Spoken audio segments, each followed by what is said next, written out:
कैसा ये इश्क है, अजब सा इश्क।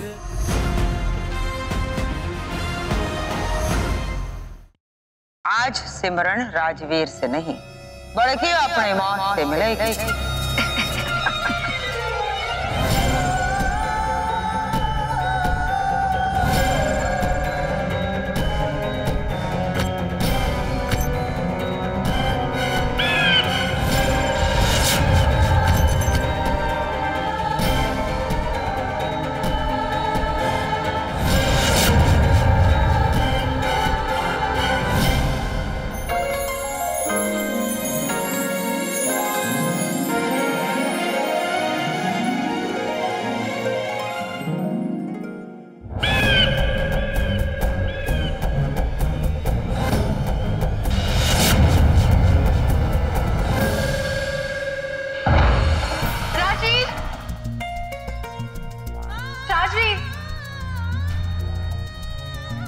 मैं जानती थी राजवीर कि तुम सिर्फ और सिर्फ मुझसे प्यार करते हो, और मेरा विश्वास बरकरार रखने के लिए thank you so much Rajveer.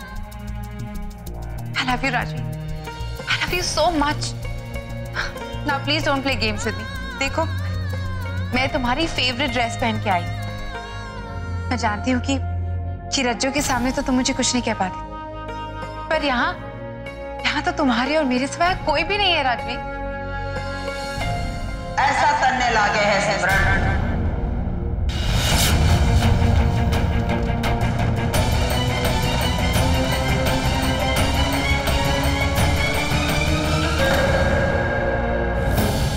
असल में यहाँ मेरे और तेरे सिवा और कोई भी ना है।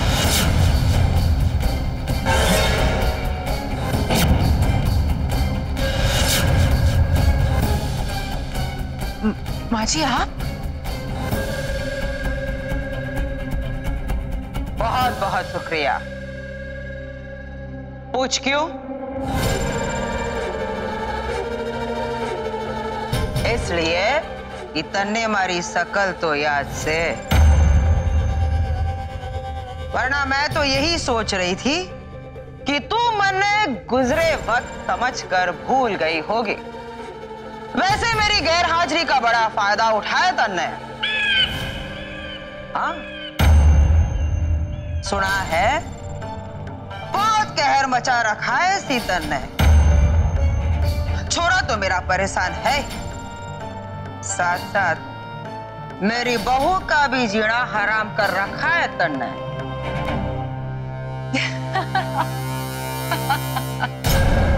अरे, मेरी कौन सी बात तेरे सर पर लग गई जो तू पागल सी हो रही है?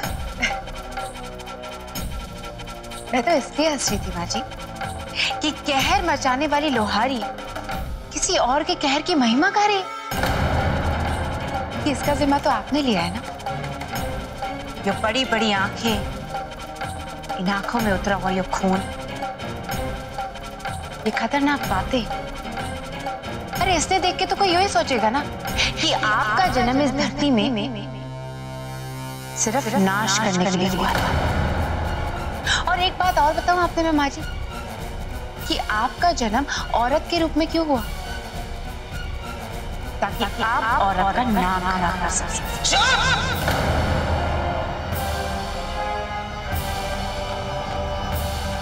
मेरे साथ ऐसी बात करने की हिम्मत कैसे हुई तेरे?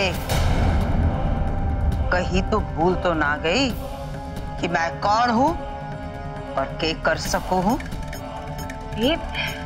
ना माँ जी, मैं कैसे भूल सकती हूँ कि आप कौन है?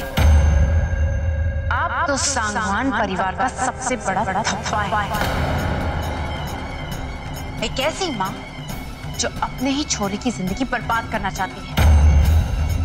एक ऐसी सास है कि भगवान ना करे कि मेरे दुश्मनों को भी ऐसी सास मिले। बकवास बंद कर। सबसे पहली बात तो ये है कि तू तो लायक ही ना है मेरे बेटे के लिए। अच्छा, चलिए मान लिया कि मैं आपकी उम्मीदों पे बिल्कुल खरी नहीं उतरी, पर वो रज्जो आपको कैसे पसंद आ गई? वो तो आपसे भी 2 कदम आगे है। चालाकी और धोखेबाजी में तो उसने महारत पा रखी। कहीं उसकी यही बात तो आपने पसंद नहीं आई ना माँ जी? छोरे,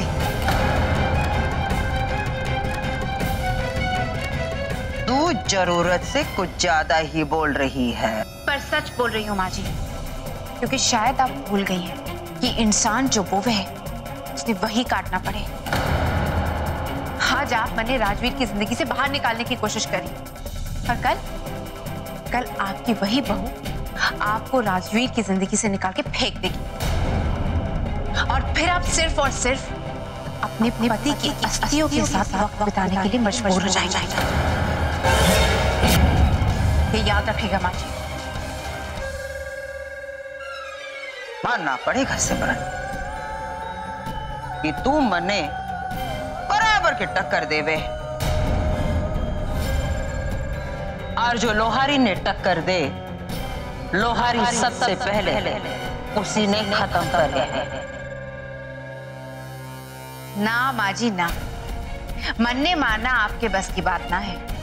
और वैसे भी पहले भी तो आप कोशिश कर चुकी है ना, पर हासिल तो आपने कुछ ना हुआ था। इसलिए आपके लिए अच्छा यही होगा कि आप इस घर से कहीं दूर चली जाइए, वरना मैं चीख चीख के सारे घरवालों ने इकट्ठा कर दूंगी और आपकी सच्चाई सबने बता दूंगी, और फिर ताऊ जी आपके साथ ये सलूक करेंगे, इसका पता तो आपने मेरे से कहीं ज्यादा होगा। ना सिमरन ना, उसकी जरूरत ना पड़ेगी। वो क्या है ना, मैं यहाँ पे अकेली नहीं आई थी, बल्कि यमदूत ने अपने साथ लेकर आई हूँ यहाँ पे, खास तौर से अपनी प्यारी बहू सिमरन के वास्ते।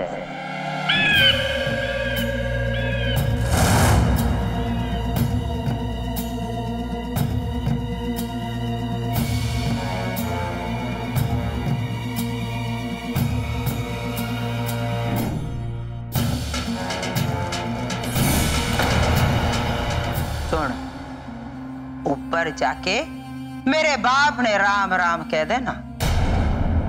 वैसे तन्ने वहां देखकर बहुत खुश होगा, और तू यहाँ की बिल्कुल फिक्र ना करियो बेटा।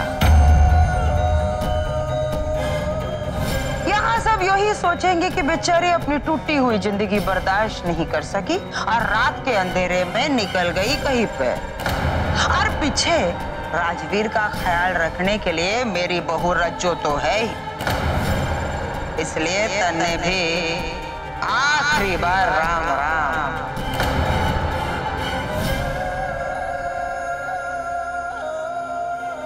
अब तेरे वास्ते के कलेक्टर के ऑर्डर ले आने पड़ेंगे। शुरू हो जा।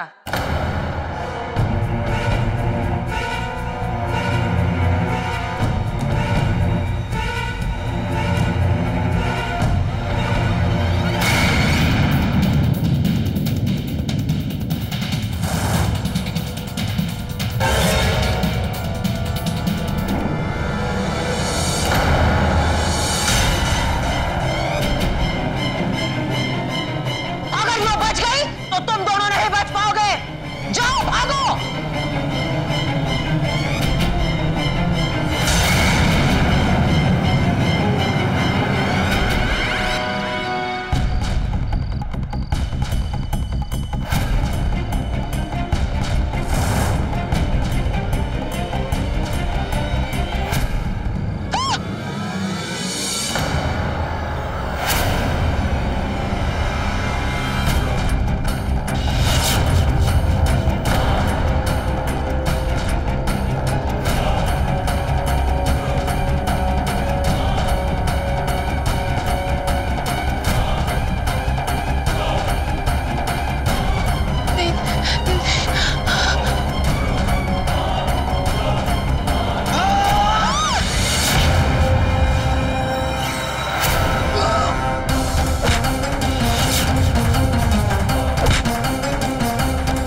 कैसा ये इश्क है, अजब सा रिस्क है।